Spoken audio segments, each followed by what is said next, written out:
I just sold my patent for $20 million. At the celebration, I watched my wife drop something into my champagne from a brown vial. She didn't know I saw. When she walked away, I gave my glass to her mother. "You deserve this more than anyone," I said. 30 seconds after the toast, she hit the floor. I'm not saying I'm the kind of guy who throws himself a retirement party at 42, like some kind of tech bro messiah who just discovered passive income. But here we are. My living room is packed with people who wouldn't have returned my calls 6 months ago.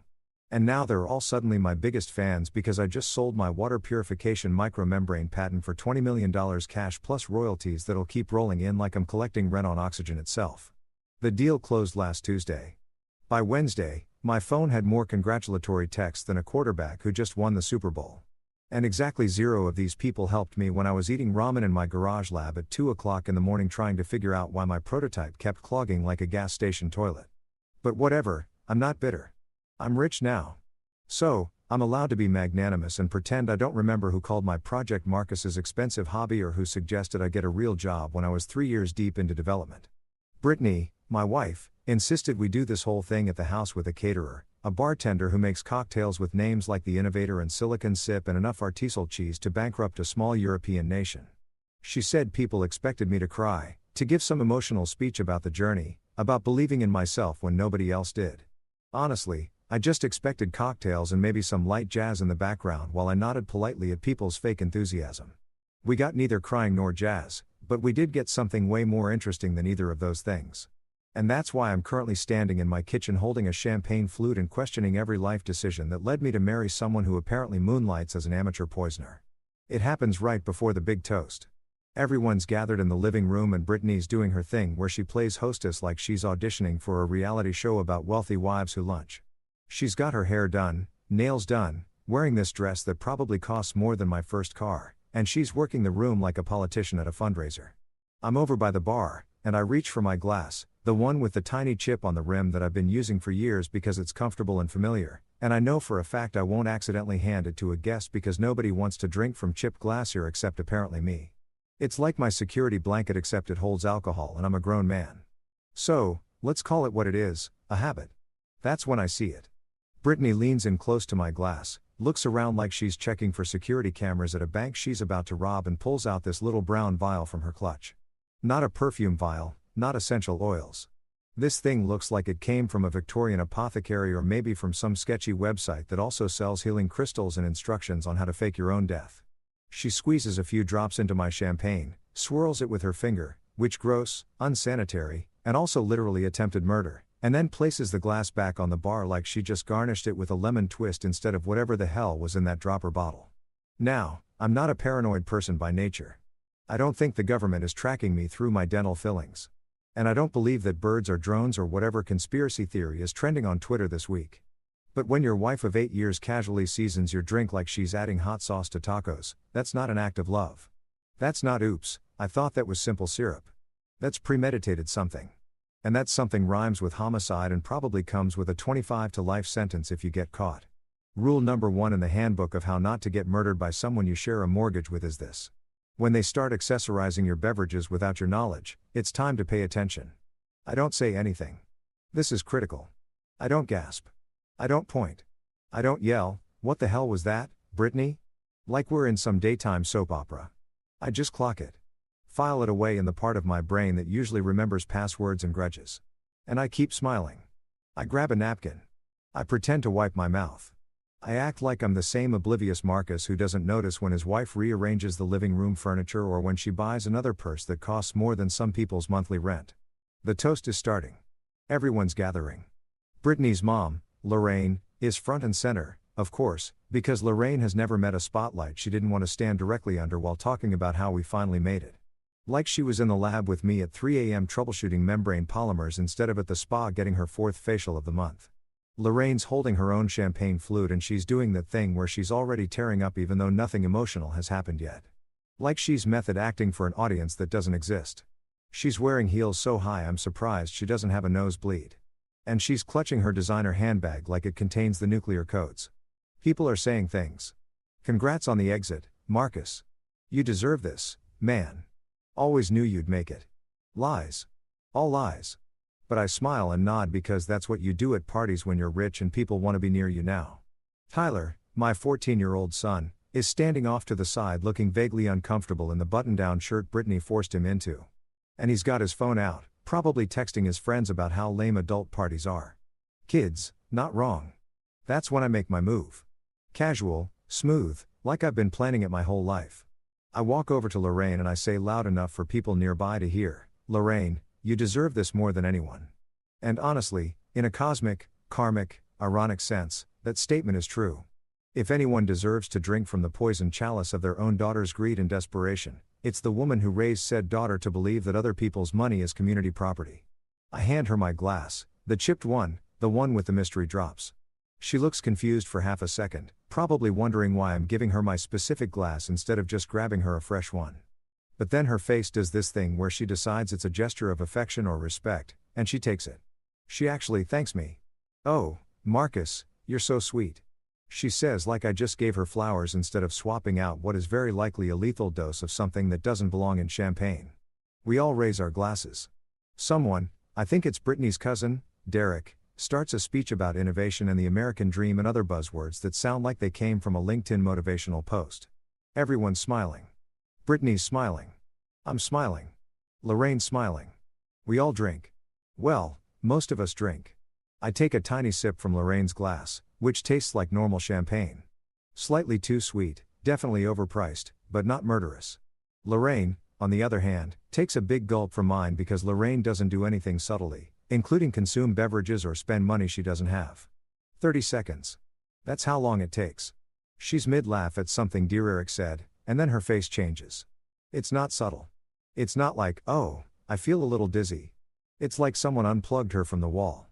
Her eyes go wide, her hand goes to her throat, and she makes this sound, this awful choking gasp, and then her knees just give out. She hits my marble floor so hard I hear the impact over the music, and her champagne flute goes flying and shatters against the fireplace like we're in a movie where everything happens in dramatic slow motion. Except this is real time and it's happening in my living room in front of 40 people. Screaming. Immediate screaming. Someone yells, "Call 911." Someone else yells, "Is she choking?" Brittany rushes over doing this full-on performance of shock and horror that would win her an Oscar if the Academy had a category for Best Actress in a failed murder plot. She's on her knees next to her mom, crying, shaking her, yelling, "Mom, Mom." Like she didn't just try to kill someone else entirely about 90 seconds ago. Tyler's frozen by the couch. His phone still in his hand, his face pale. People are pulling out their phones. Someone's already calling 911. Dear Eric's trying to do CPR even though Lorraine's still breathing, just unconscious and twitching slightly, which is somehow worse than not moving at all. And me. I'm standing there still holding Lorraine's champagne flute, a safe one, watching this whole scene unfold like I'm a spectator at a sport I don't understand. I'm calm, too calm, probably. Someone might notice that I'm not panicking, but everyone's too focused on the woman convulsing on my floor to psychoanalyze my reaction time. Internally, I'm thinking one very clear thought. So, we're doing attempted murder before dessert. Cool. This is where we're at. This is the timeline we're in. My wife just tried to poison me at my own retirement party and her mom drank it instead. And now there are paramedics on the way and probably police and definitely a lot of questions that I'm going to have to answer while pretending I have no idea what just happened. The paramedics show up fast. We're in a good neighborhood, which means emergency response times are excellent because property values demand it. They load Lorraine onto a stretcher while Brittany rides with her in the ambulance. Still doing the devastated daughter routine. People are whispering, "Did she have a stroke? Was it the shrimp? I heard she has a heart condition." Nobody's saying poison champagne because nobody saw what I saw. And I'm not about to announce it in front of 40 witnesses while I'm still processing the fact that my wife is apparently trying to cash in on my death before I've even had time to update my will. I offer to drive to the hospital. I'm the concerned son-in-law. I'm the guy who just made $20 million and definitely has good insurance. Everyone nods approvingly. Tyler comes with me, quiet in the passenger seat, and I can feel him looking at me like he's trying to figure out what I'm thinking. Smart kid takes after me. I don't say anything during the drive. I'm building a case in my head. Evidence and timeline and motive. Because here's what I know for absolute certain. Yelling gets you drama. Crying gets you sympathy.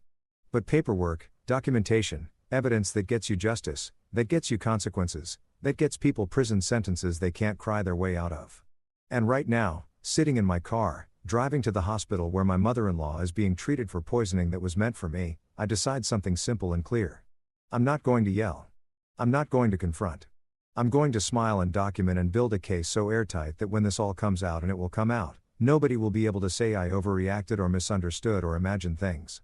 They'll just see facts, cold, hard, legally admissible facts, because I didn't survive 42 years and build a multi-million-dollar patent by being stupid or impulsive. I survived by being smarter than the people trying to take advantage of me. And Brittany just made the biggest mistake of her life. She thought I wouldn't notice. She thought I'd drink from that glass and collapse and everyone would call it a heart attack or a stroke or bad luck. She thought wrong. And now I'm going to make sure she knows exactly how wrong she was. One documented piece of evidence at a time. Riverside General Hospital smells exactly like every hospital I've ever been in. Which is to say, it smells like industrial strength bleach mixed with regret and the broken dreams of people who thought their insurance would actually cover things. The fluorescent lights are doing that flicker thing that makes everyone look either dead or about to be dead. And there's a TV in the corner playing the news on mute because apparently watching silent coverage of traffic accidents is supposed to be calming when you're waiting to find out if your mother-in-law is going to survive drinking the poison that was meant for you. The ER waiting room is packed with the usual cast of characters. A guy holding a bag of ice to his face. A kid with a clearly broken arm trying not to cry. A woman coughing like she's auditioning for a tuberculosis awareness campaign. And us, the well-dressed family of a poisoning victim, looking like we just came from a cocktail party because we literally just came from a cocktail party. Brittany is pacing back and forth, like she's training for a walkathon sponsored by guilt and bad decisions. She's got her phone out, texting people updates that I can see from where I'm sitting because she's not even trying to hide the screen. Mom collapsed at the party. Don't know what happened. Pray for us. She's building her narrative in real time, crafting the story of the devoted daughter whose mother mysteriously fell ill at a celebration. And she's doing it with the dedication of someone who knows they're going to need an alibi that holds up under scrutiny. Every few minutes, she dabs at her eyes with a tissue, even though I haven't seen actual tears yet. It's like watching someone perform grief as a one-woman show. And honestly, the acting is decent, but not great. She keeps repeating the same phrases. Oh my God, I just don't know what happened. She says it to the nurse at intake. She says it to the doctor who comes out to give us updates. She says it to the random lady in the waiting room who made the mistake of asking if everything's okay 5 times. I count. When someone repeats themselves that much, it's not shock. It's not processing trauma. It's rehearsal. It's making sure the story stays consistent because they know inconsistency is how you get caught. Tyler is sitting next to me, quiet, his phone in his hands, but the screen dark. He's not texting. He's not playing games. He's just sitting there watching his stepmom pace and perform and then watching me watch her. And I can see the wheels turning in his head. Kid's 14, but he's not stupid. He sees what I see. He just doesn't have the language for it yet. Or maybe he does, and he's just smart enough not to say it out loud in a hospital waiting room where anyone could be listening. I make a mental note, talk to Tyler later, make sure he knows what he saw. Make sure he knows it's okay to trust his instincts when something feels wrong. File that under important parenting moments that shouldn't have to happen because your spouse shouldn't be trying to murder you. A doctor comes out after about 40 minutes. She's young, maybe early 30s, wearing scrubs that have seen better days and an expression that says she's already done 12 hours of a 14-hour shift and would very much like to go home and drink wine in the bathtub. She looks at her clipboard, then at us. Family of Lorraine Hale. Brittany rushes over like she's been shot out of a cannon. Yes, that's my mother. Is she okay? What happened? The doctor does that thing doctors do where they choose their words carefully because they know anything they say might end up in a lawsuit. Your mother is stable. We've started treatment and she's responding. We're still running tests, but preliminary results suggest possible toxic alkaloid ingestion. She pauses, watching our faces. I keep my neutral. Interested, but not surprised. Concerned. Son-in-law mode activated. Brittany's face does this microscopic flicker just for a second where I see panic before she smooths it back into relief. Toxic what?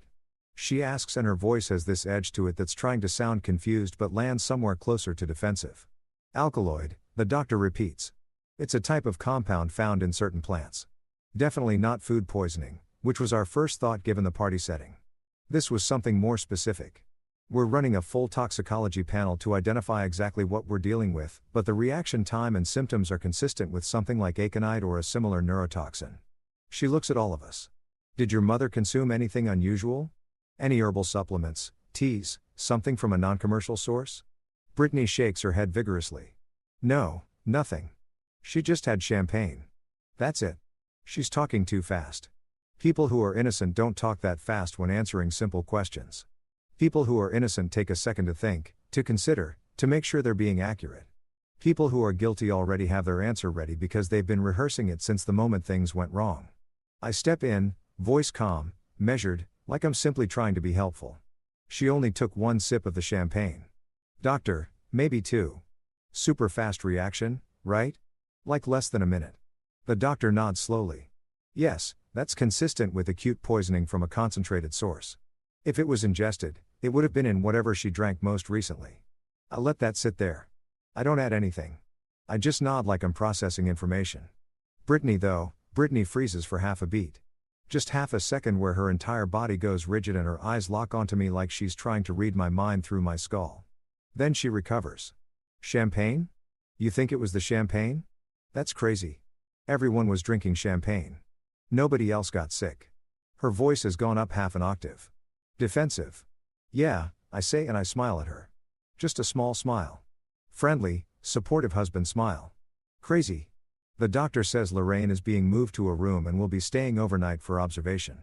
They want to monitor her cardiac function and neurological responses. Make sure there's no lasting damage. Complete the full toxicology report. Standard procedure for poisoning cases, she says. And I don't miss the way she says poisoning cases like this is now officially a category of incident and not just a random medical emergency. Brittany does her dramatic relief performance, hand to chest, exhale, thank God, the whole production, and asks if she can see her mother. The doctor says yes, but only for a few minutes because Lorraine needs rest.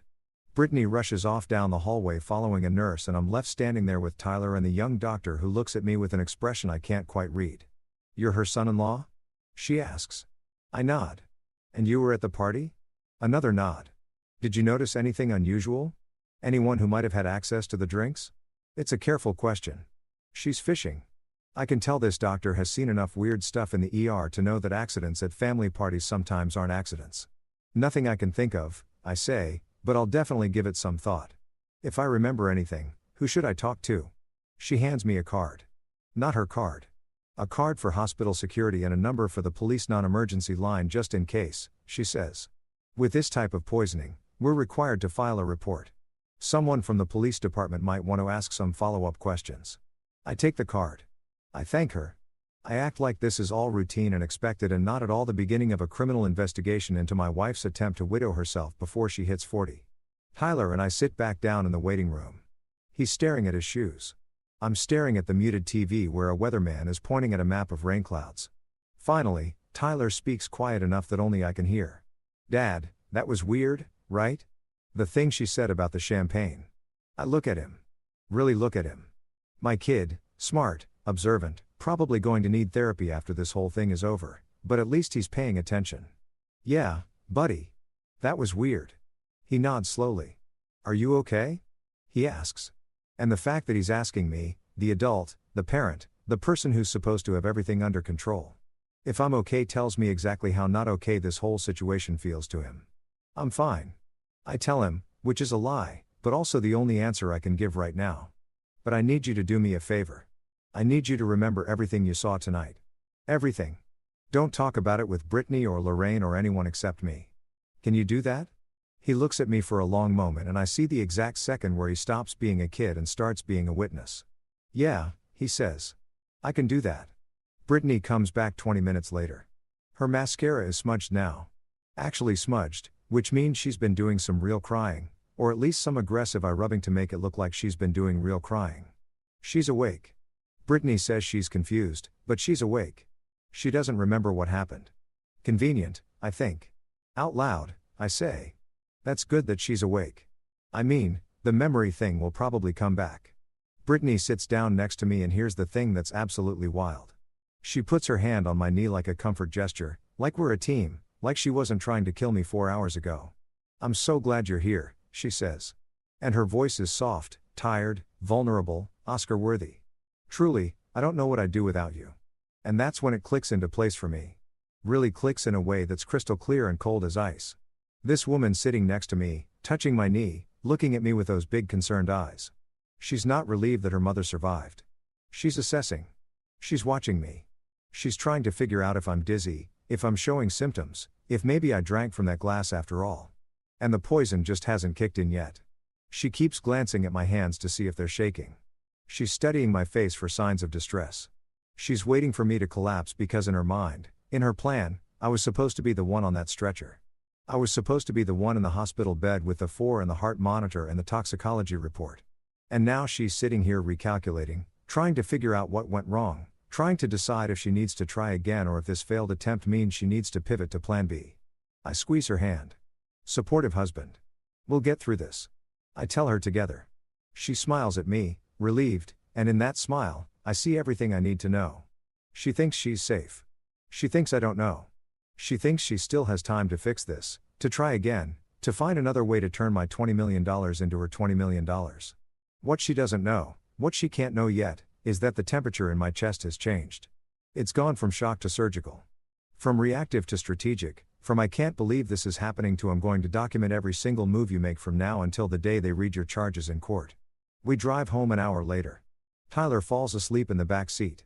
Brittany's quiet in the passenger seat, staring out the window. I'm driving, hands steady on the wheel, mind racing through everything I need to do. First thing tomorrow, lawyer. Second thing, find out exactly what was in that vial. Third thing, figure out how deep this goes because people don't just randomly decide to poison their spouses. There's always a reason. There's always money.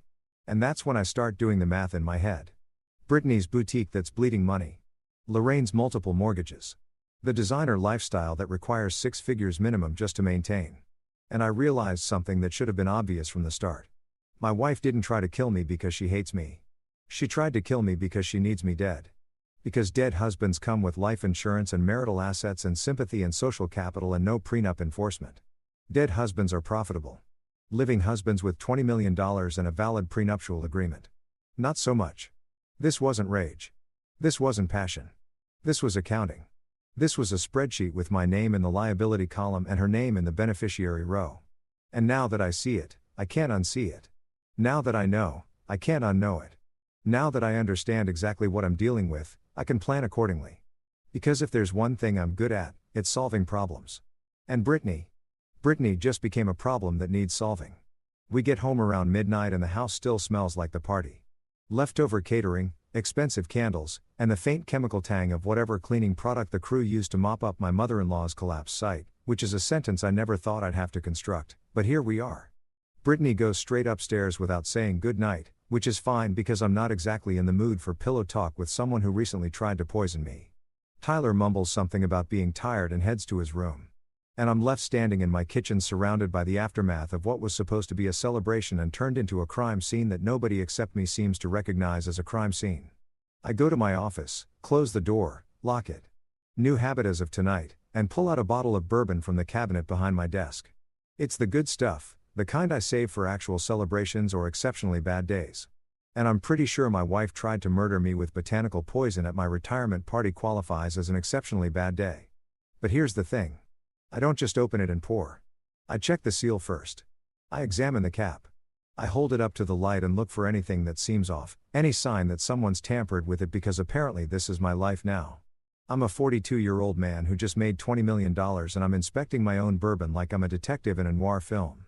Except noir film is my actual life and the fatal is sleeping upstairs in my bed. I open it in front of my desk camera. Yeah, I have a camera in my office. Doesn't everyone? Because if I'm going to drink something, I want video evidence that I opened a sealed bottle myself and nobody spiked it. This is the level of paranoia I've achieved in approximately 6 hours. I pour 2 fingers, sit down at my desk, and start doing what I should have done months ago, actually looking at the finances. Not just my finances, which are straightforward and documented and very much mine, but the whole financial ecosystem of everyone in my immediate orbit who might have a reason to want me dead before I update my estate planning. Let me break this down because once I start pulling threads, the whole thing unravels like a cheap sweater from a store that's definitely going out of business, which coincidentally is a pretty good metaphor for Brittany's boutique. My deal just closed. $20 million in escrow. The money hit my account last Tuesday. I haven't distributed anything yet because I'm not an idiot and I wanted to talk to financial advisors and tax attorneys and people who know what they're doing before I start moving that kind of money around. The patent is mine legally solely completely. I built it. I developed it. I filed it. My name is on every document. Brittany is not on the LLC. She's not on the patent.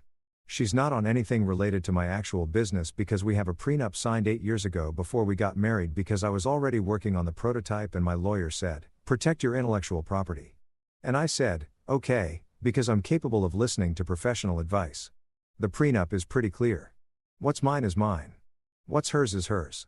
And in the event of divorce, nobody gets to claim they're entitled to the other person's premarital assets or business ventures.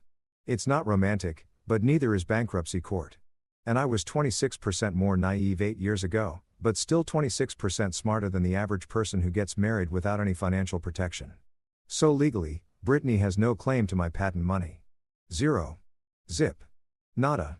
In a divorce scenario, she'd get whatever we've accumulated together during the marriage. The house, which we bought together, some joint savings, which amounts to maybe $60,000, and possibly some kind of spousal support for a limited time because that's how California works. But she doesn't get the patent. She doesn't get the 20 million.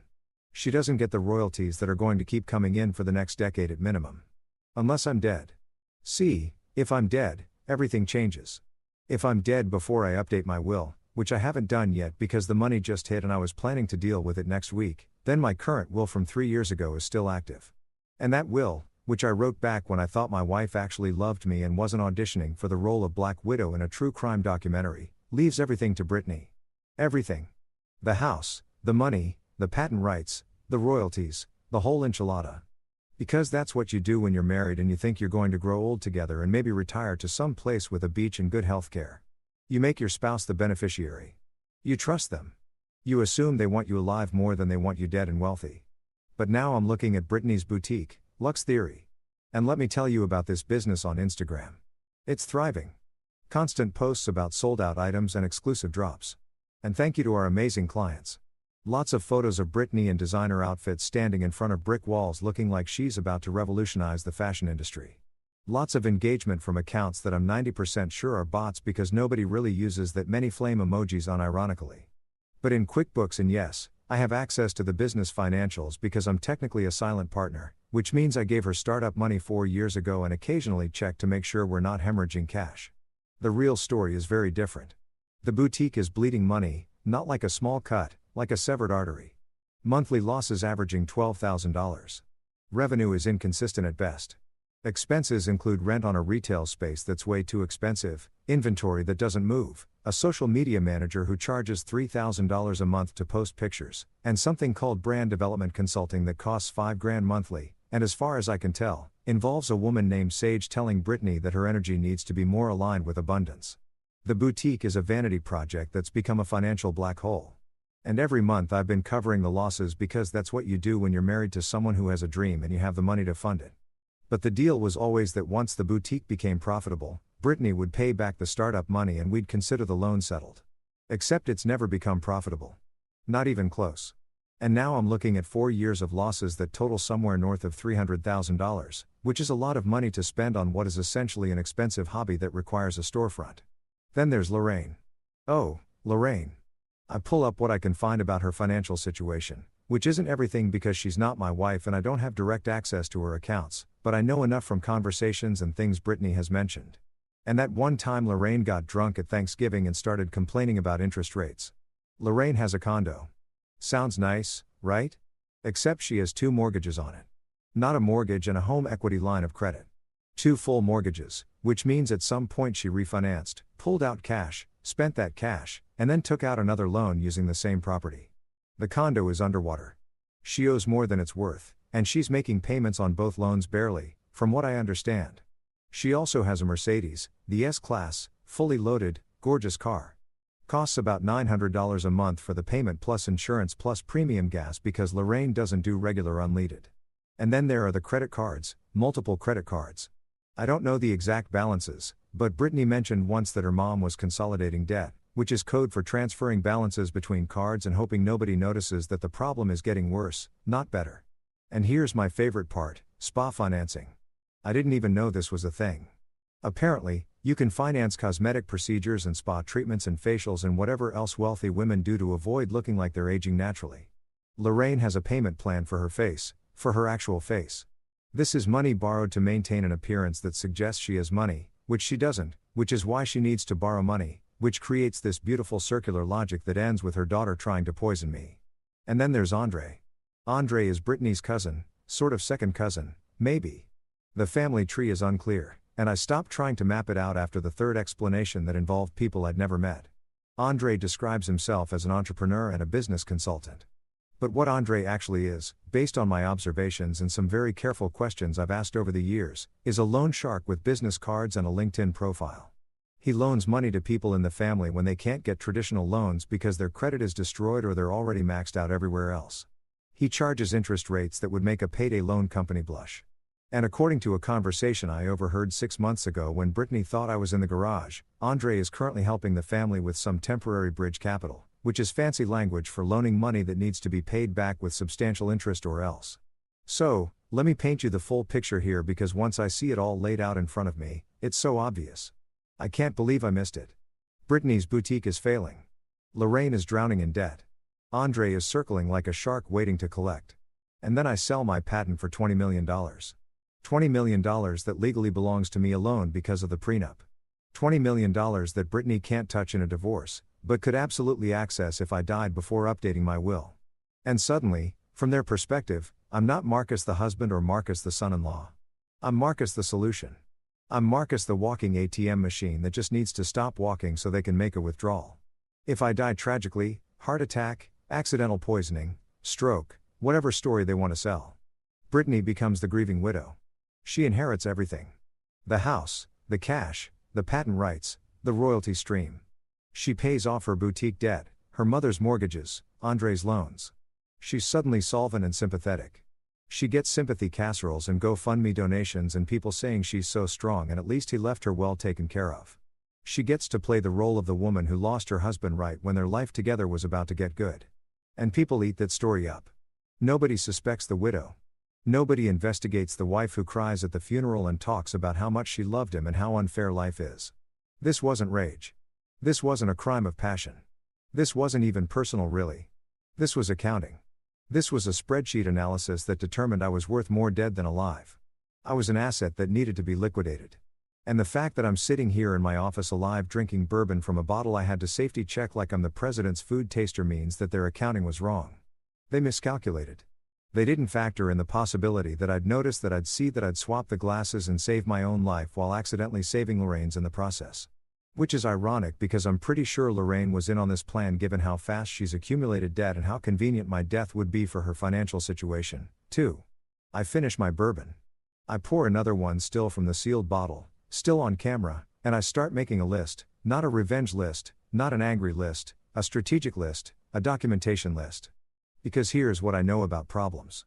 You can't solve them by yelling or crying or confronting people who are desperate enough to kill you. You solve them by being smarter, more prepared, more thorough.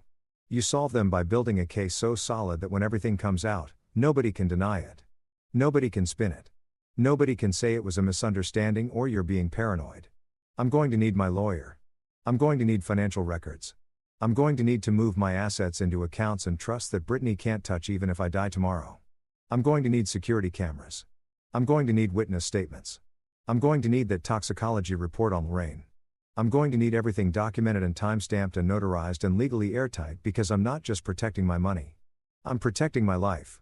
And unlike my wife, I'm not willing to kill for $20 million. But I am absolutely willing to use every legal tool available to make sure the person who tried to kill me for $20 million spends the next 2 decades in a prison cell thinking about how bad their math was.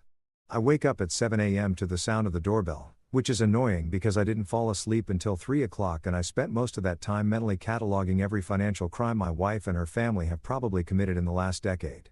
I stumbled downstairs in sweatpants and a t-shirt that says, "Trust me, I'm an engineer." Which felt ironic when I bought it 5 years ago and feels darkly prophetic now. I opened the door expecting maybe a package or possibly Jehovah's Witnesses.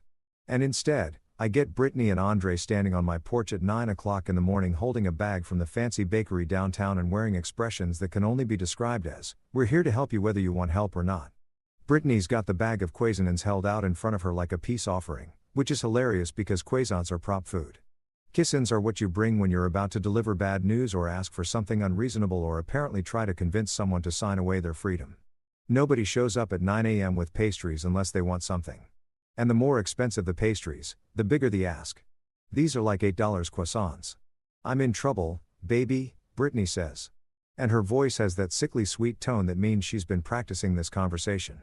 We need to talk. Can we come in? I want to say no. I want to close the door and go back to bed and pretend that yesterday didn't happen. And my wife isn't currently standing on my porch with her loan shark cousin plotting whatever fresh hell they've cooked up overnight. But I'm playing the long game here. I'm collecting evidence. So, I smile and step aside and let them in because you can't document someone's insanity if you don't let them perform it. We sit in the kitchen. Brittany puts the croissants on a plate that I immediately decide I'm never eating from because at this point, I don't trust anything that's been within 3 feet of her. Andre sits across from me doing this thing where he's trying to look casual and concerned at the same time, like he's a therapist and not a guy who probably has someone's kneecaps in a storage unit somewhere. Brittany fusses with the coffee maker even though I was about to make coffee myself. And she keeps glancing at me like she's checking to see if I'm showing symptoms of something. Marcus. She starts sitting down with her own cup of coffee that I watch her make from start to finish because I'm not drinking anything I didn't personally supervise. You've been under so much stress. The patent, the deal, the negotiations, the press, the party, and then last night with my mom. Baby, you're pushing yourself too hard. You need rest. Like real rest. Monitored rest. And there it is. The setup. The pitch. I can see it coming like a freight train with neon signs. She slides a glossy brochure across the table. The paper is thick, expensive, the kind of brochure that costs $3 per copy to print. On the cover is a photo of a beautiful building that looks like a resort. Spanish tile, palm trees, people who are definitely models pretending to be residents playing chess by a fountain. The text says, Golden Birch Lifestyle Community where wellness meets luxury. I pick it up. I flip through it. Pictures of spacious rooms, a dining hall that looks like a 5-star restaurant, a spa, a pool, something called a meditation garden. It looks amazing. It looks like a place where rich people go to feel good about aging. It does not look like what it actually is, which is where rich families park inconvenient relatives until probate is finished and they can access the inheritance without anyone asking difficult questions. It's not a nursing home, Brittany says quickly, reading my face or maybe just sticking to her script. It's luxury assisted living like a resort but with medical staff. They have a chef, Marcus, a real chef, Michelin trained, and a spa with a massage therapist and a physical therapist. And they do activities, art classes, book clubs, wine tastings. It's for people who want to enjoy their retirement in comfort and safety. She's talking fast, selling hard. You just sign the intake packet. They handle everything. All your medical needs, monitoring, medications if you need them, scheduled activities. You can relax. Finally, relax. I keep flipping. I get to the financial section. Entry fee $400,000. Fully refundable minus processing fees. Monthly fee $12,000 covering all amenities, meals, and basic care. And then buried in the fine print in Section 7, Subsection C power of attorney recommended for seamless care, coordination, and financial management during residency. I stop. I read that line again. Power of attorney recommended, which means required if you want to actually get admitted because we need to make sure someone can sign things and move money even if the resident suddenly decides they don't want to be here anymore. I look up. Brittany's watching me with this hopeful expression. Andre's nodding like this is the most reasonable suggestion anyone's ever made. And I realize what I'm looking at.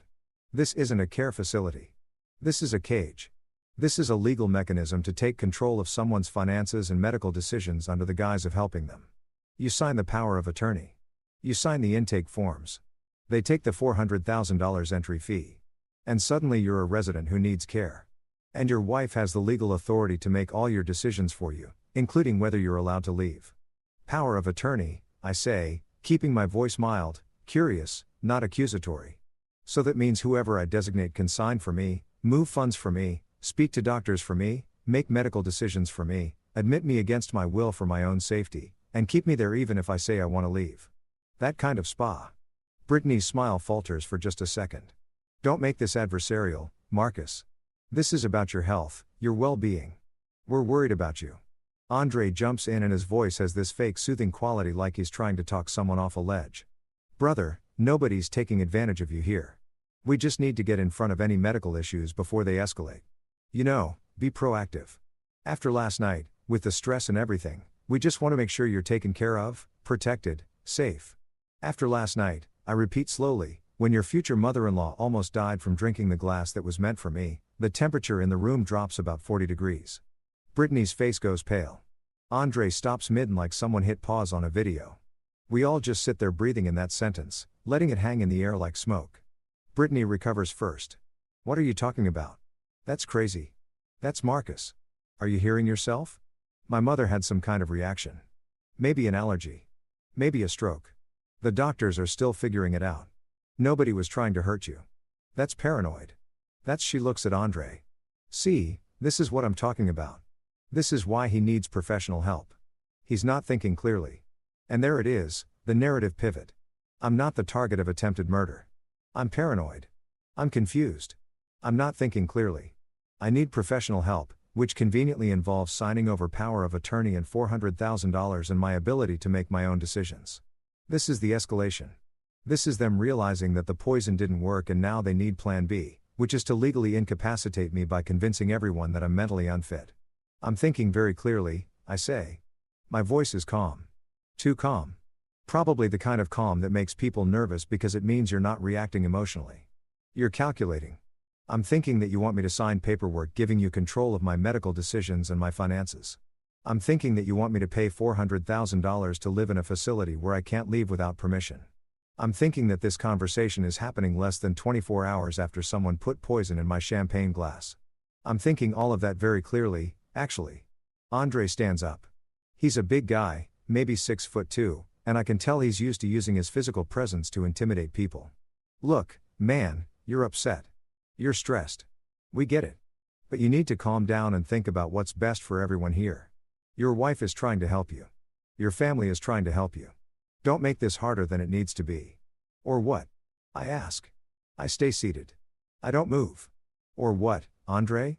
What happens if I don't sign your intake packet and your power of attorney forms? What's the consequence here? Are you going to have me declared incompetent? Get a court order? Maybe arrange another accident that works better than the last one. Brittany starts crying. Real tears this time. Or at least tears that look real enough that I can't tell the difference. Why are you doing this? Why are you being like this? I love you. I'm trying to take care of you. And you're acting like I'm some kind of monster. After everything we've been through, after everything we've built together, she's good. She's really good. If I didn't know what I know, if I hadn't seen what I saw, I might actually feel guilty right now.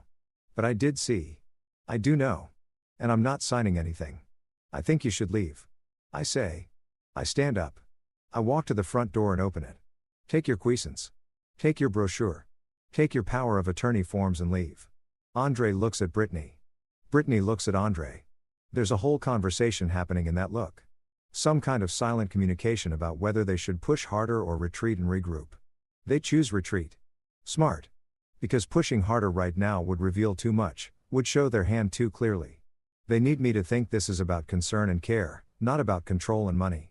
Fine, Brittany says, grabbing her purse. But we're not done talking about this. You need help, Marcus, whether you want to admit it or not.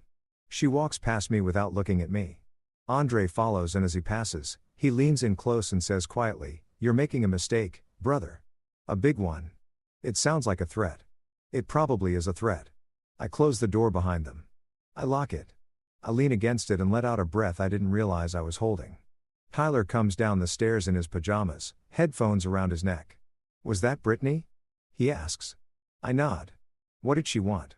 I look at my son, this kid who's been watching his father navigate an attempted murder and is somehow handling it better than most adults would. She wanted me to sign papers putting myself in a fancy prison and giving her control of all my money, I tell him. Because at this point, honesty seems like the best policy. Tyler thinks about this for a second. Then he says, "Did you sign them?" I shake my head. He nods satisfied. Good. That would have been stupid. Out of the mouths of 14-year-olds. I go back to my office. I pull out my phone. I call Regina Park, my lawyer, because this just went from collect evidence to I need legal protection immediately. She answers on the second ring. I tell her everything. The party, the poison, the hospital, the Golden Birch brochure, the power of attorney push, that he's not thinking clearly narrative. She listens without interrupting. When I'm done, there's a pause. Then she says, "Cool. We're going on a fence." Music to my ears. I need two things now.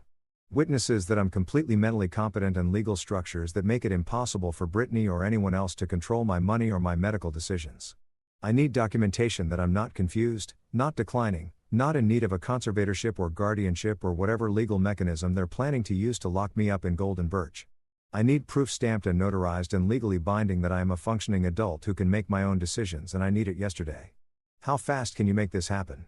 I ask Regina, how fast can you get here? She responds. I check my watch. 30 minutes. Then we start in 30 minutes. She says, bring coffee. This is going to take a while. Regina Park's office is in downtown in one of those buildings that looks like it was designed by someone who watched too many legal dramas and decided that justice should be served in a space with exposed brick and industrial lighting. Her firm is small, just her and 2 associates. But she's got a reputation for being the lawyer you call when you need someone who doesn't care about being polite, doesn't care about making nice, and absolutely will not let anyone steamroll her clients just because the other side has more money or better connections or a sad story about family loyalty. I found her 3 years ago when I needed someone to handle a contract dispute with a supplier who thought net 30 meant whenever I feel like paying you, maybe never. And she solved that problem so efficiently that the guy paid me within a week and apologized for wasting her time. I walk in at 10 a.m. with 2 large coffees from the place next door, and Regina's already at her desk surrounded by papers and typing on her laptop like she's been working on my case since dawn, which knowing her she probably has been. She's 5'3" on a good day, maybe 110 pounds, with haircut sharp at her shoulders and wearing a black suit that probably costs more than most people's monthly rent. She looks like she could be a corporate lawyer at some massive firm downtown. But she chose this instead. Small practice, hand-picked clients, cases that actually matter to her. When she looks up at me, her expression is all business. Sit, she says, pointing to the chair across from her desk. I sit. I hand her a coffee. She takes it without breaking eye contact, takes a sip, nods approval, and then gets straight to it. I've been thinking about this since you called. We've got multiple problems happening simultaneously, which means we need multiple solutions happening simultaneously. Problem 1, your wife tried to poison you. Problem 2, she's now trying to have you declared incompetent so she can control your assets. Problem 3. If she succeeds with either plan, you're either dead or legally dead. And either way, she gets your money. Does that about sum it up? That sums it up. I confirm. Regina nods. Makes a note on her legal pad and handwriting. So neat it looks printed. Okay. So here's what we're going to do.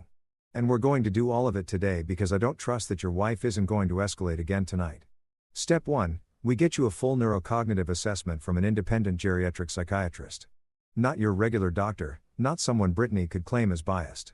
An independent board-certified specialist who has no connection to you or your family, and whose only job is to determine whether you are mentally competent to manage your own medical and financial decisions. She pulls up something on her computer, clicks a few times.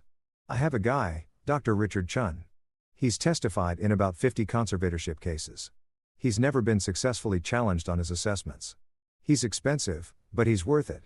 And more importantly, his evaluations hold up in court. I've already called him. He can see you at 2 p.m. today. You'll do a battery of cognitive tests. Memory, reasoning, decision-making capacity, all the standard stuff. Takes about 3 hours. At the end, assuming you're not actually losing your mind, which I'm 99% sure you're not, he'll write a report stating that you are fully competent to make your own decisions. We get that report dated, witnessed, signed, and notarized. Then, if Brittany or anyone else tries to claim you're declining or confused or need a conservator, we have certified proof that says no. Actually, he doesn't. I like this plan. I like it a lot. What's step 2? Regina smiles, and it's not a friendly smile. It's the smile of someone who's about to ruin someone else's day and is genuinely looking forward to it. Step 2, we restructure your assets into trust that Brittany can't touch. Not in divorce, not if you die, not ever. We're going to create an irrevocable trust for the bulk of your patent money and royalties. You'll be the primary beneficiary during your lifetime. But the trust itself is managed by a corporate trustee, a bank, not a person, because people can be bribed or manipulated or threatened. The trust documents will specifically state that Brittany and Lorraine are excluded from any distributions, any decision-making authority, and any beneficiary status. We'll name Tyler as a beneficiary after you, and we'll set up a foundation or charitable component so there's a clear paper trail showing your intent wasn't just to screw over your wife but to protect your assets for legitimate purposes. She's typing while she talks, pulling up documents, making notes will also create a medical power of attorney and a financial power of attorney. But instead of giving that power to your wife, you're giving it to me or to Tyler when he turns 18 or to a professional fiduciary, anyone except Brittany. And we're going to put specific language in there that says, under no circumstances can Brittany or Lorraine make medical decisions for you, place you in any facility or access your financial accounts. We're going to ban them explicitly by name in legal language that's so clear a first-year law student could understand it. This is getting better by the minute. Step 3, I ask. Regina takes another sip of coffee, and I can tell she's enjoying this. Step 3, we put fraud alerts and transaction alerts on every single bank account, brokerage account, and financial institution where you have money. If anyone tries to transfer funds, move assets, or make any changes to your accounts, you get a call immediately. We also send letters to each institution official on my letterhead, very legal looking, explaining that there have been attempted fraudulent transactions and that no changes should be processed without direct verbal confirmation from you followed by written confirmation from me. We make it so annoying and complicated to access your money that Brittany would need a team of hackers and a small army to get past the security. She pauses, looks at me seriously. And step 4, which is maybe the most important, cameras, audio, and video everywhere. Your house, your office, your car if possible, all legal, all time-stamped, all backed up to cloud storage that only you control. Because here's the thing, Marcus.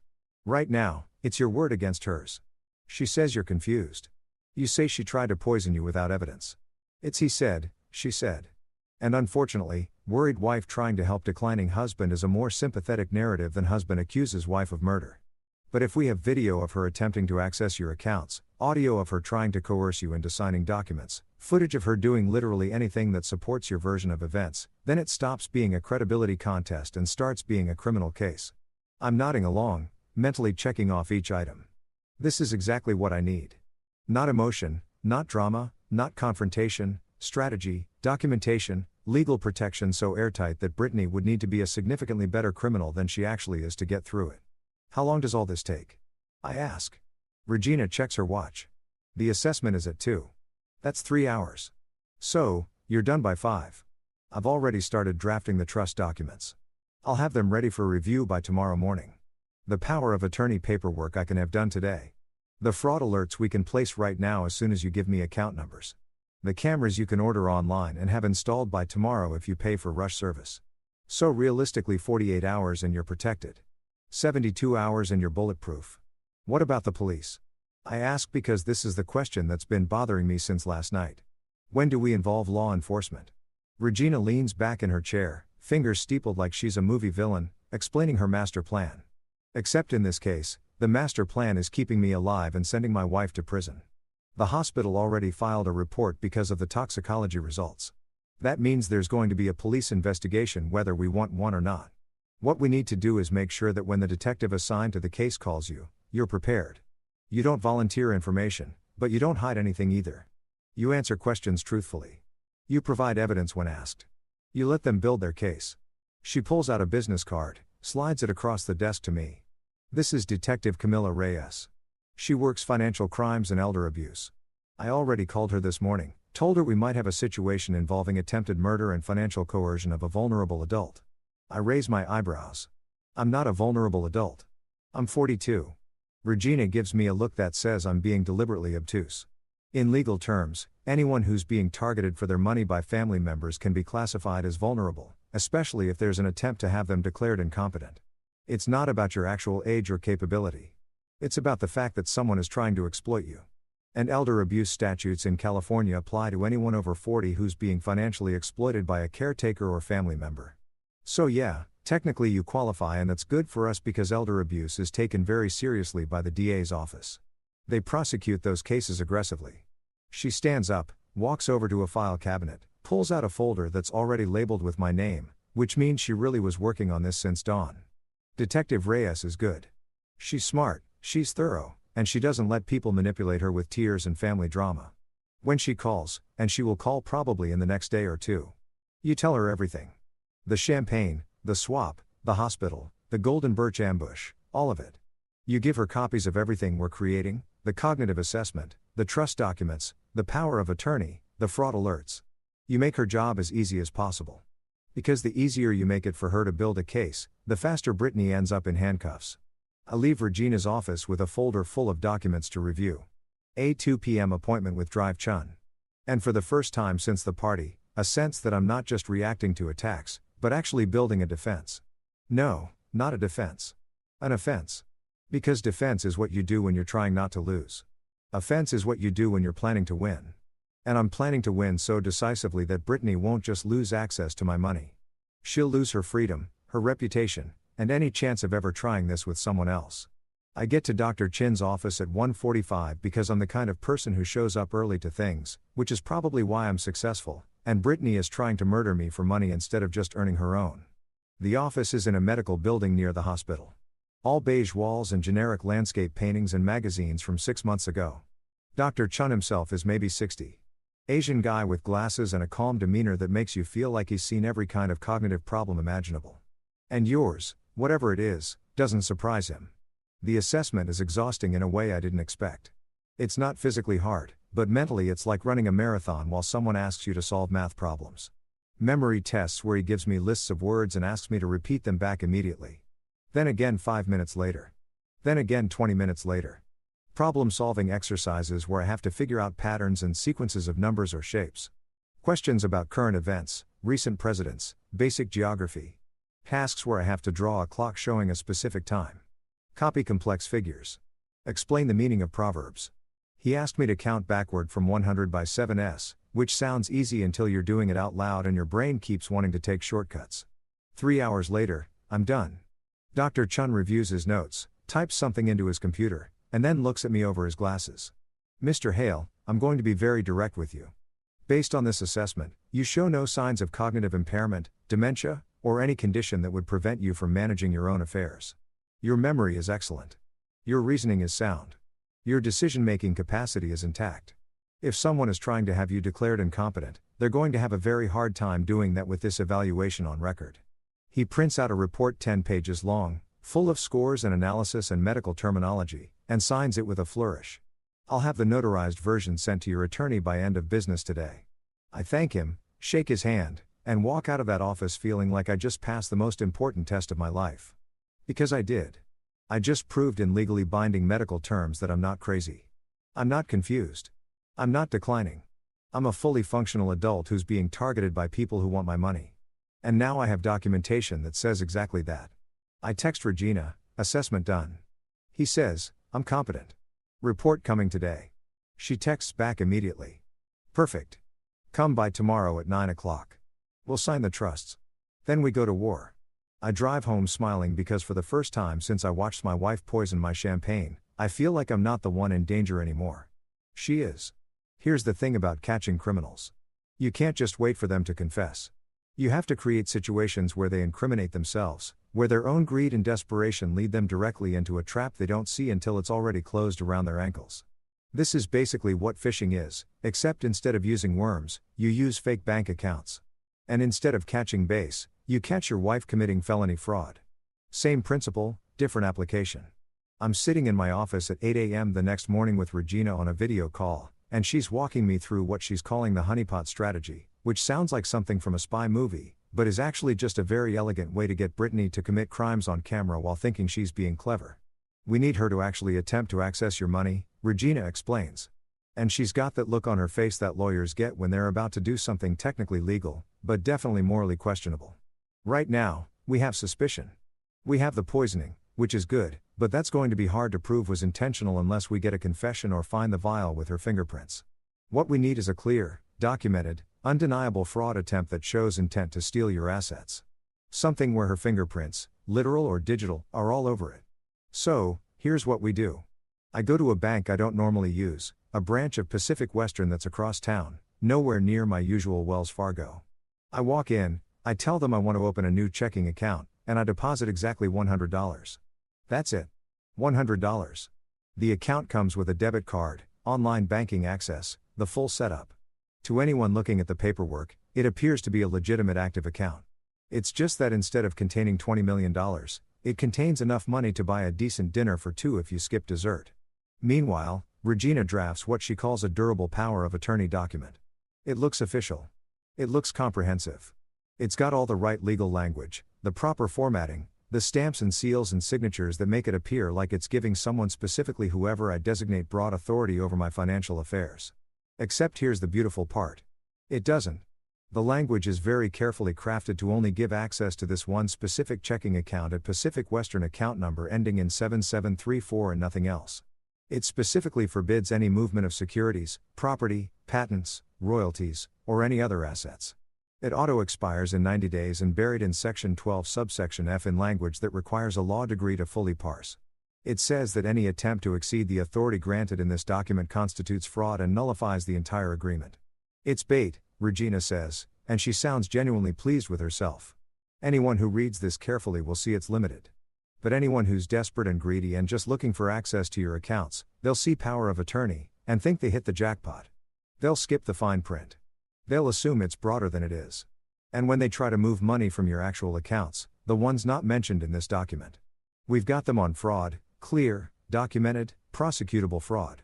We also create a fake consolidated portfolio summary that makes it look like I've got all my accounts listed in one convenient document. Checking accounts, savings accounts, brokerage accounts, all with account numbers, and approximate balances, except the numbers are fake. The accounts are mostly fake. The only real one is the $100 checking account. Everything else is either an account that doesn't exist or an account that's already been locked down with fraud alerts so aggressive that even I would have trouble accessing it without going through 3 levels of verification. And then we make a temporary login sheet with usernames and passwords for what appears to be access to my online brokerage portal. Except the portal isn't real. It's a honeypot website that Regina's IT guy built in about 4 hours. Looks exactly like the real brokerage site. Same layout, same logos, but it's actually just logging every login attempt, every IP address, every action someone tries to take. It's a digital trap designed to record evidence. I put all of this in a nice folder, navy blue, the kind you get at Office Depot, that looks professional and important. I label it Estate Planning Confidential in big letters on the front. And then I do something that feels incredibly stupid, but is actually brilliant. I leave it visible in my home office. Not obviously visible like sitting in the middle of my desk with a spotlight on it, but visible enough that someone who's snooping around looking for financial documents would definitely find it. I put it in the open filing cabinet drawer filed under E for estate, exactly where someone would look if they were trying to figure out what I've been doing with my money. Because here's what I know about Brittany. She cannot resist information. She cannot resist access. She cannot resist the opportunity to check on things, to make sure everything's organized, to help with administrative tasks that nobody asked her to help with. It's part of her whole personality. She's the person who reads other people's text messages when they leave their phone on the table. She's the person who goes through your browser history accidentally when borrowing your laptop. She's nosy and greedy, and she thinks she's sneaky, but she's actually just obvious if you know what to look for. So, I leave the folder. I go about my evening like nothing's wrong. I make dinner for myself from ingredients I personally bought and opened because we're still operating on the assumption that everything in my house might be poisoned. I watch TV. I go to my office around 8 p.m. to work on some emails, which is really just me sitting at my desk with my laptop open while the security camera I installed yesterday mounted in the bookshelf looks like a book spine. Records in 4K, captures everything. Around 9 p.m., Brittany appears in the doorway. She's wearing yoga pants and a tank top, hair up in a messy bun, looking casual and unthreatening. "Hey, baby," she says, and her voice is soft, conciliatory, like we didn't have a massive fight 2 days ago about her trying to put me in a luxury prison. "I've been thinking. I know things have been tense. I know you're stressed. I just want you to know I'm here for you. Whatever you need. It's a performance. It's absolutely a performance. But I play along because the camera is rolling and I need her to think I'm buying it." "Thanks," I say. I give her a small smile. Not too big. Just enough to suggest I'm softening, that maybe I'm reconsidering, that perhaps she's winning me back over. "I appreciate that. I know you're trying to help." She comes closer, puts a hand on my shoulder, squeezes. "I love you, Marcus. I know you don't believe that right now, but I do. And I'm going to prove it to you." She kisses the top of my head, tells me not to stay up too late, and leaves. The whole interaction takes maybe 90 seconds. Oscar-worthy manipulation. 30 minutes later, I'm in bed in the guest room now because I've decided sleeping in the same room as someone who tried to poison me is a line I'm not willing to cross. And my phone is on the nightstand, unlocked, screen facing up. I'm not actually asleep. I'm reading on my tablet, waiting, and then it happens. My phone pings, not a text, not an email. An alert from the security system. Motion detected in home office. I switch to the camera app. There's Brittany, illuminated by the desk lamp she just turned on, standing in front of my filing cabinet. She's got her phone out. She's looking around, checking, I assume, to make sure I'm not coming back downstairs. And then she opens the drawer, pulls out the navy blue folder, flips it open. I watch on my phone screen as she photographs every page, the power of attorney, the portfolio summary, the login credentials sheet. She's systematic about it, making sure she gets clear shots of every document, zooming in on account numbers and passwords. She thinks she's being so careful, so thorough. She has no idea she's creating a perfect evidence trail of herself stealing confidential financial information without consent. She puts the folder back exactly where she found it. Good attention to detail. I'll give her that. Turns off the light and leaves the office. The whole thing takes maybe 5 minutes. I lie there in the dark smiling because now I wait. Now I see what she does with that information and I don't have to wait long. My phone pings again 30 minutes later. This time it's an alert from the Honeypot website. Failed login attempt from an unknown iPhone. User attempted to access account ending in 4821. One of the fake accounts on the summary. User attempted to initiate a wire transfer of $4,800 to an external account. The system blocked it obviously because it's not a real account, but it logged everything. IP address, device fingerprint, timestamp, the exact amount she tried to steal, which is interesting because $4,800 is suspiciously close to 1 month's rent on her boutique, which means she's not even trying to steal everything at once. She's trying to siphon money gradually, so I won't notice. I screenshot everything, the camera footage of her in my office, the photo she took, the login attempt, the block transfer. I texted all to Regina with a message. Got her. She took the bait. Regina responds at 10:30 at night because apparently lawyers never sleep. Beautiful. This is fraud. Wire fraud if she tried to transfer across state lines. Unauthorized access to financial accounts. Identity theft if she tried to use your credentials. I'm calling Detective Reyes in the morning. Do not confront your wife. Do not tell her you know. Act normal. Let her think she got away with it. Act normal. Right. I'm supposed to act normal while my wife is actively trying to steal my money after already trying to poison me. This is my life now. This is what passes for normal. I turn off the lights. I try to sleep. I can't sleep because my brain won't stop running through the implications of what just happened. This isn't she said anymore. This isn't circumstantial evidence. This is video footage. This is logged attempts. This is digital fingerprints all over a crime scene. This is the kind of evidence that prosecutors absolutely love because it's objective. It's timestamped and it can't be explained away with tears and claims of misunderstanding. In the morning, I go downstairs and Brittany's in the kitchen making coffee like everything's fine. Morning, baby, she says. All sunshine and casual energy. Sleep okay.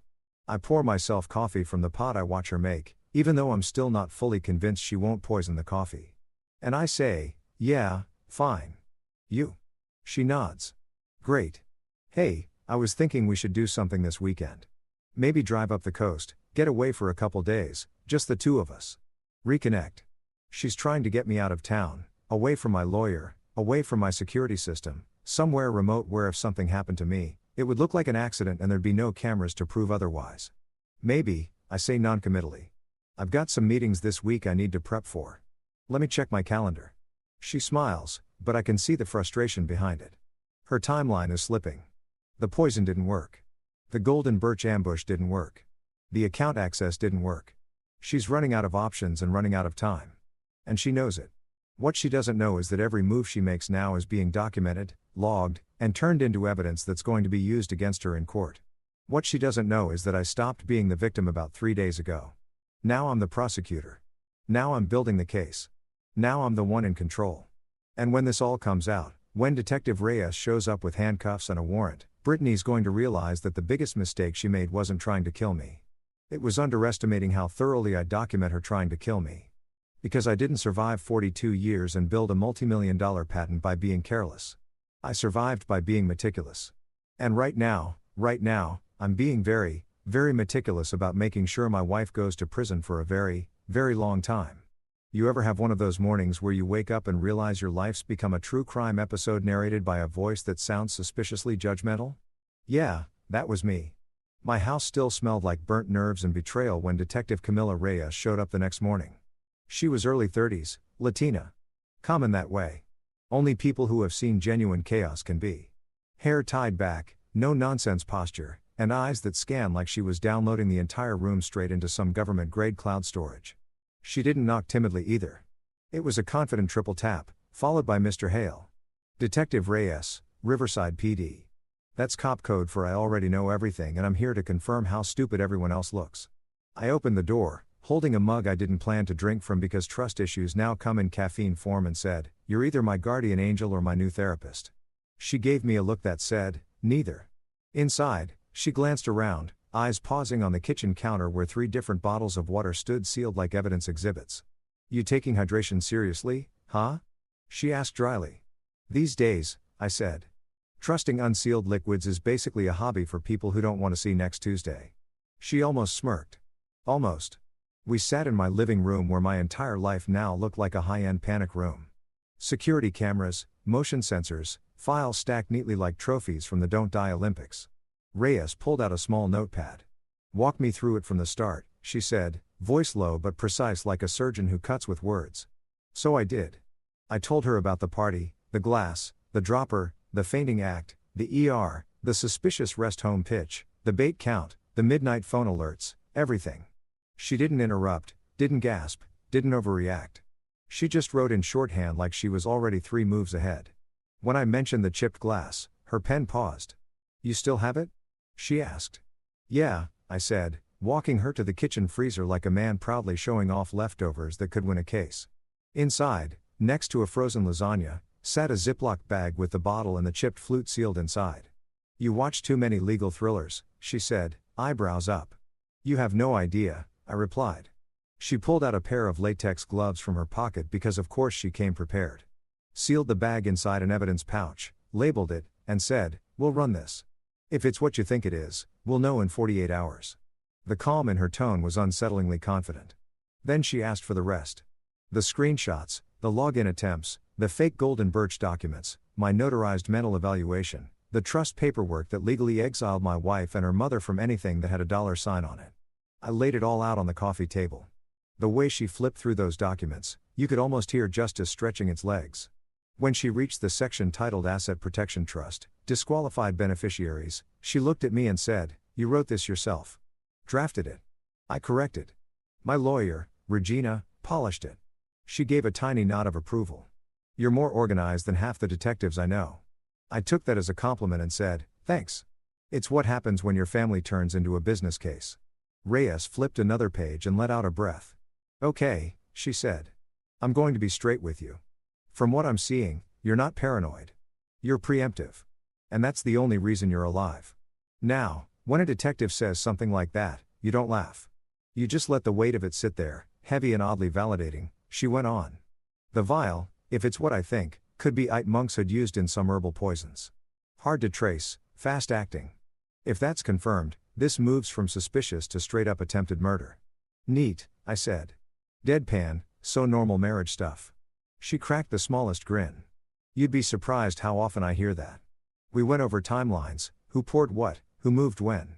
I told her about the exact moment Brittany accidentally doctored my drink, how I swapped the glasses, how Lorraine collapsed. Reyes tapped her pen on the page. "You ever confront your wife about it?" "Nope," I said. "I like breathing." That got another flicker of amusement. She stood, pacing lightly, absorbing the house like it was a crime scene, which technically it was. "You understand?" she said finally. "If this is what it looks like, it's going to be ugly. Attempted homicide, financial fraud, elder coercion, conspiracy. People don't like going down for that quietly."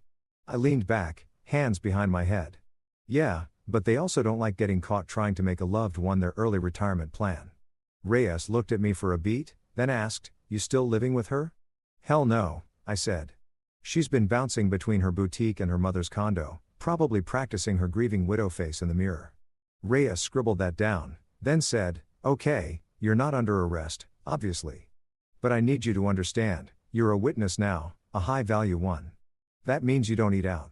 Don't drink what you didn't open. Don't trust anyone who knocks on your door unless they're wearing a badge or holding a subpoena." "Got it. Got it," I said, though my brain was still processing the phrase high-value witness. She continued, "We'll need the champagne bottle analyzed. We'll get a search warrant for her phone, her mother's, and anyone connected to that Golden Birch scheme. You'll be looped in before we move. Until then, stay predictable. Don't tip her off. Detective, I said slowly. She tried to kill me at my own party. I think she's past the point of caring about subtlety. Reyes didn't disagree. She collected the evidence, carefully tucked everything into labeled bags, and before she left, she said something that somehow felt colder than the freezer. Mr. Hale, from this point forward, don't drink or eat anything you didn't seal or plate yourself. Not from your wife, not from family, not from restaurants, not even a mint at church. I stared. Not even a mint. She raised an eyebrow. You'd be surprised how many people get creative when the inheritance clock starts ticking. I exhaled and nodded. So, I'm basically living like a paranoid monk now. No, she said, heading for the door. You're living. Then she paused at the threshold, turned back, and added, oh, and Marcus, good instincts on swapping that glass. Most people wouldn't have noticed the dropper. I shrugged, yeah, well, most people don't have a wife who treats cocktails like chemistry class. She actually laughed that time. A quick dry laugh that said, you're insane, but I respect it. After she left, the silence felt thick. The hum of the fridge sounded like tension. I sat down, staring at the sealed bottles on the counter, and realized something. I'd been living in autopilot for years, pretending stability was love, that keeping quiet was peace. But when a detective tells you to treat your own house like a potential crime scene, the marriage isn't broken. It's buried. I texted Regina. We're in motion. Reyes is solid. She replied instantly. Good. Play dumb. They'll trip themselves. I turned off my phone, stared at my reflection in the dark window, and said to no one, well, honey, guess it's your turn to drink from the chipped glass. Then I locked every door, checked every camera feed, and made a mental note to start drinking my coffee black because cream suddenly felt like a luxury I couldn't trust. You ever walk into a room knowing everyone else, and it showed up to rob you blind, but you still smile like you're about to present the winning PowerPoint at a TED Talk? That was me strutting into the bank that morning, tailored suit, compulse, heart rate steady enough to fake sainthood. Brittany sat at the glass conference table, all fake pearls and real delusion, flanked by her wannabe lawyer, loan shark, Andre, and some chipper woman from Golden Birch, who looked like she sold timeshares to the elderly. Baby Brittany Koo, this is just so we can take care of you. Translation, sign here so I can own your soul and Venmo your assets to my new boyfriend. The folder in front of me had more pages than the Bible and smelled like fraud. But I smiled, nodded, and signed. Regina's decoy poi, the one that only gave her access to a checking account holding $100 sad little dollars. Andre leaned forward like he'd just witnessed destiny.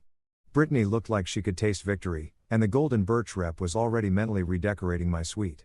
Then Brittany gave the signal.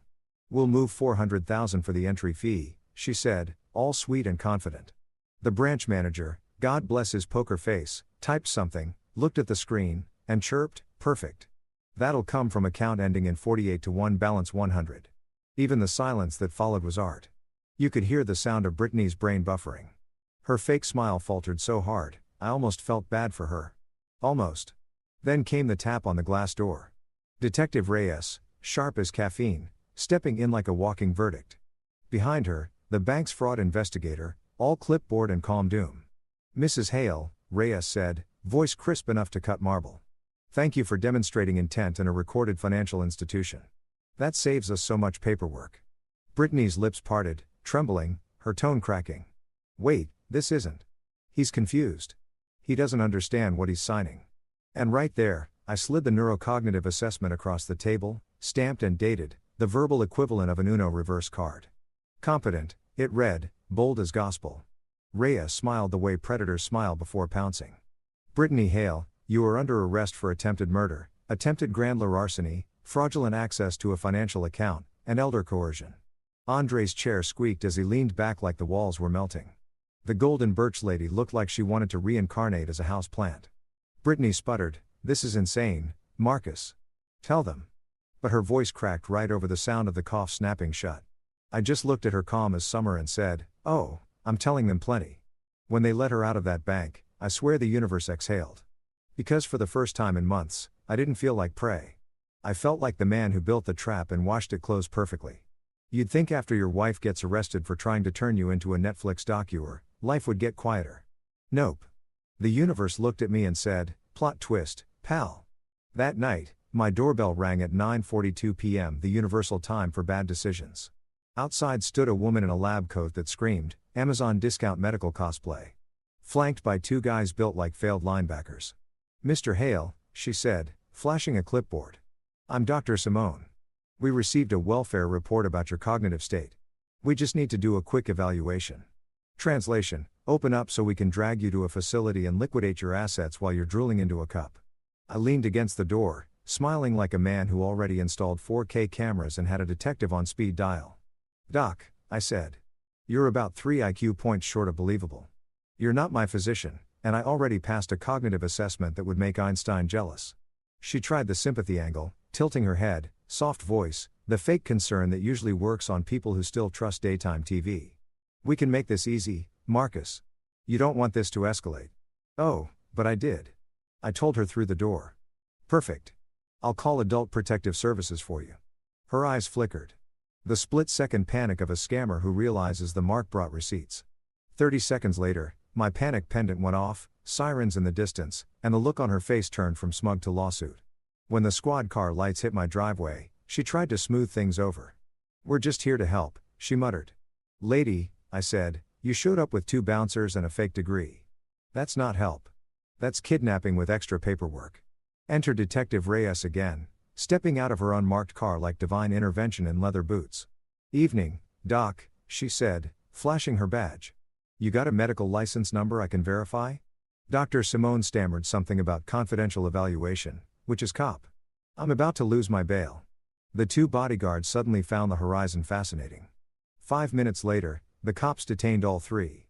I watched from the doorway, coffee mug in hand, unpoisoned, sealed, sanctified. Tyler, my son, filmed the entire circus from the hallway, narrating like a YouTuber. "Hi, I'm Tyler Hale, and this is what attempted kidnapping looks like." When Reyes told them APS already had protective orders in my file, including their names, it was poetic. The fake doctor's jaw actually dropped. They got hauled off and Reyes gave me that look again. The one that said, "You were right to be paranoid." I told her, "At this point, I'm not paranoid. I'm professional." Tyler laughed. "Dad, that was savage." I grinned, ruffling his hair. "Nah, son. That was documented." That night, as the house quieted, I realized the war wasn't about money anymore. It was about control, and I'd just taken mine back.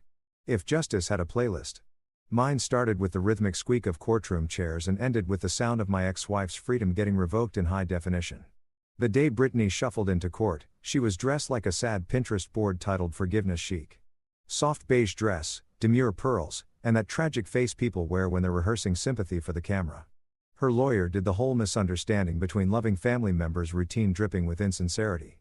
The prosecutor didn't even blink. They rolled out the receipts like it was Black Friday for karma. Lab results showing Iden champagne. Screenshots of the fake Golden Birch retirement home. The search history that read like a serial killer starter kit. How to disguise poison taste. Aconite lethal dose. Husband's assets after death. The courtroom air turned electric and for once Brittany didn't have a single fake tear left to squeeze out. Then they played the ring cam audio. Her voice clear as a church bell hissing. "Sign it now or we'll just have you evaluated and placed anyway." The silence that followed could have powered a small city. When the judge finally looked up, his expression said, "I've seen villains, but this one's a first ballot inductee." Her lawyer tried to recover with, "Your Honor, my client was under emotional stress," but the judge shut that down like a bouncer at closing time. I stood, buttoned my jacket, and gave my statement. Not dramatic, not tearful, just truth in its cleanest, sharpest form. "I'm not confused," I said. "I'm not declining. I'm just inconvenient to people who treat loyalty like an ATM. I swear." The judge actually nodded. Then came the verdict. Bail revoked. No contact order. Charges upgraded from attempted murder to premeditated with financial intent. I didn't cheer, didn't smirk, just exhaled. Lorraine tried her best act in the hallway, crying about how I humiliated her by letting her drink the wrong glass. "Lorraine," I said, "I literally saved your life." "You're welcome." Even Tyler winced. "Dad," he whispered. "That was cold." "No, son." I told him that was documented. We drove home in silence, the kind that feels like peace after a storm. My neighbor brought banana bread, real care, not the weaponized kind. And for once, I accepted it without scanning the ingredients. That night, I poured a drink from a freshly sealed bottle, cracked it open in front of my kitchen camera like a ritual, and raised my glass to the quiet. To poisoners with bad timing, to paperwork, to survival. I took a long sip, tasted freedom, and smiled because they thought a signature could bury me. But in the end, signatures were exactly what buried them.